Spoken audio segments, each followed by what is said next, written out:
তো সেইটা নিয়ে আজকের আমি তোমাদের ডিটেলে একটা ভিডিও করতে এলাম। এই ভিডিওটা যদি পুরোটা দেখো তাহলে তোমরা মোটামুটি একটা আইডিয়া পেয়ে যাবে যে বিটেক সিএসসি জেনারেল যেটা সেটা করা উচিত হবে নাকি কোনো স্পেশালাইজেশন নেওয়া উচিত হবে। সেটা এআইএমএল হতে পারে বা অন্য কিছু ক্লাউড কম্পিউটিং, আরও অনেক কিছু হতে পারে।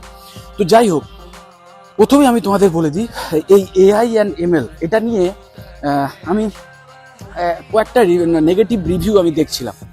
মানে আমি অবশ্যই অন্যদের ভিডিও দেখি, সেখানে দেখছিলাম যে কিছু কিছু জায়গায় বলা হচ্ছে যে এআই টেকনোলজি ভবিষ্যতে থাকবে কি থাকবে না, বা এখন এই যে এআই টেকনোলজি বেরিয়েছে এবং বিভিন্ন রকম অ্যাপ দেখা যাচ্ছে এআই এর মাধ্যমে, সেগুলো খুব মানে ফালতু কাজকর্ম করছে, খুব একটা ভালো মানে হাস্যকর কাজকর্ম করছে, ভুলভাল কাজকর্ম করছে, যে কারণে মানে এখনই সেটা খুব একটা মানে কি বলবো মানে নিখুঁত সেটা বলা যাচ্ছে না, বা ভবিষ্যতে কতটা এটা ভবিষ্যৎ হবে সেটা বলা যাচ্ছে না।